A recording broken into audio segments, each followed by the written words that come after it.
පුංචි යාළුවනේ. අද කතාව තමයි ආඩම්බර කුරුල්ලා. ඔන්න එකමත් එක කාලෙක ලස්සන කැලයක් තිබුණා. මේ කැලේ ගොඩාක් කුරුල්ලා හිටියා. ඉතින් මේ කැලේ බලන්න නිතරම මිනිස්සු ආවා. ඉතින් ඔන්න මේ කැලේ ලස්සන නිල් පාට කුරුල්ලෙක් හිටියා. හැබැයි මේ කුරුල්ලා ගොඩාක් ආඩම්බරකමින් හිටියේ. මොකද එයා ගොඩාක් ලස්සන නිසා. ඉතින් ඔන්න එක දවසක් ගිරවෙක් මේ කුරුල්ලව හම්බ වෙන්න ආවා.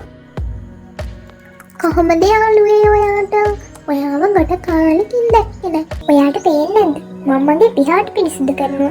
මට මේ වැඩේ කරන්න දීලා ඔයා මෙතනින් යන්න. ඔච්චර ආඩම්බර වෙන්න එපා යාළුවේ.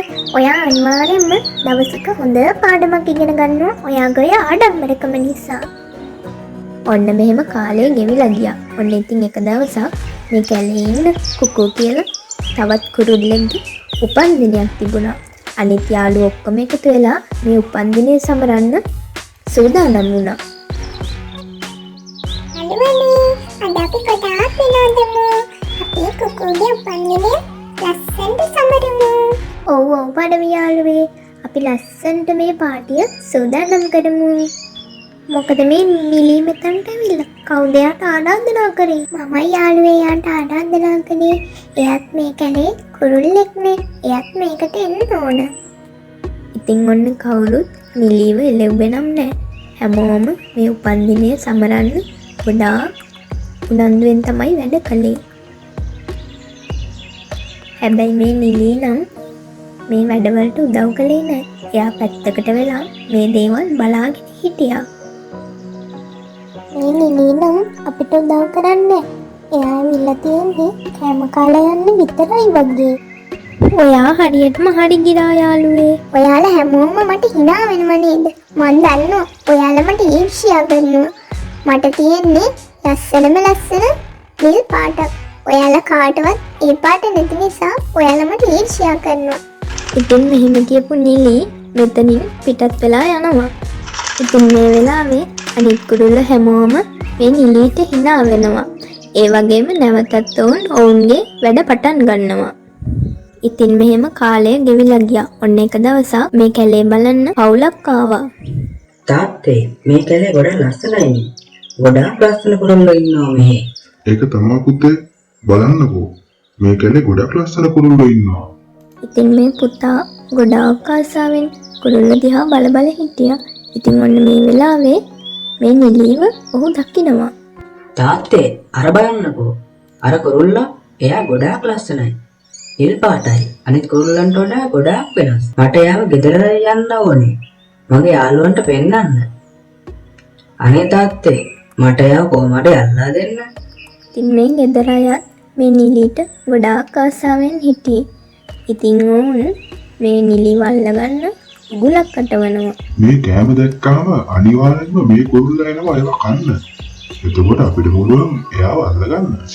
ඉතින් ඔන්න මේ වෙලාවේ අර නිලී දක්නවා වැටලා තියෙන කෑම ටික. එයා ඉක්මනට එනවා ඒ කෑම ටික කන්න. ඉතින් මේ වෙලාවේ තමයි අර පවුලේ කට්ටිය නිලිව අල්ලගන්නේ. වාව්! අපි එයාව අල්ලගත්තා. බලන්නකෝ එයාගේ ලස්සන.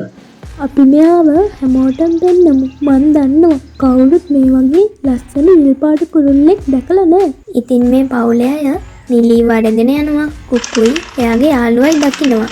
ඒ දෙන්න මේගොල්ල පස්සෙන්ම යනවා. ඉතින් මෙහෙම විදගෙන යද්දී මේ පවුලේ අයට ගොඩාක් මහන්සි දැනෙනවා. එයාලා ගසක් යට නතර වෙනවා. ඉතින් මේ වෙලාවේ කුකුයි එයාගේ යාළුවයි මේ නිලී ඉන්න තැනට එනවා. මොකද උනේ නිලී යාළුවේ? ඔයාව කොහොමද මේ උගලට අහුුනේ? අනේ යාළුවේ මාව බේරගන්න. මට මේ බාස්කට් එක ඇතුලේ ඉන්න බෑ. ඔයානේ මේ කැලේ ඉන්න හොඳම කුරුල්ලා. ඉතින් ඇයි ඔයා දැන් අපෙන් උදව් ඉල්ලන්නේ? ඔයා අඩුම තරමේ අපිත් එක්ක කතා කරන්නවත් කැමති නෑනේ. අනේ මට සමා වෙන්න. මගෙන් වුණ වරදට මම ආයෙ ඔයාලට එහෙම කරන්නේ නේ. මාව මේ උගලෙන් බේරගන්න. මේ අහන්න නිලී, මං කියන දේ හොඳින් අහන්න. මේ කට්ටිය විවේක අරගෙන ආපහු නැගිටින්නේ එයා මැරිලා වගේ ඉන්න. එතකොට එයාලා ඔයාව කූඩුවෙන් එළියට ගන්නවා. ඒ වෙලාවේ ඔයා ඉක්මනින් පියාඹලා යන්න. ඒක තමයි ඔයාට ගැලවෙන්න තියෙන එකම මාර්ගය. ඉතින් ඔන්න මේ කුකු කියපු විදිහට නිලි මැරිලා වගේ හිටියා. මොකද මේ කුරුල්ලට උනේ? මං හිතන්නේ ඒ සතාට මේ කූඩුවේ ඉන්න අමාරු ඇති. ඉතින් මෙහෙම හිතපු තාත්තා මේ බාස්කට් එක ඇරලා නිලිව එළියට ගත්තා. ඔන්න ඒ වෙලාවේ නිලි ඉක්මනින් පියාඹලා ගියා. ඉතින් මේ සිදුවීමෙන් පස්සේ නිලි අනිත් කුරුල්ලොත් එක්ක ගොඩාක් සතුටින් ජීවත් වුණා. ඉතින් යාළුවනේ අපි තවත් රසවත් කතාවකින් හමු වෙමු. තාමත් අපේ channel එක subscribe කරලා නැත්නම් subscribe කරන්න.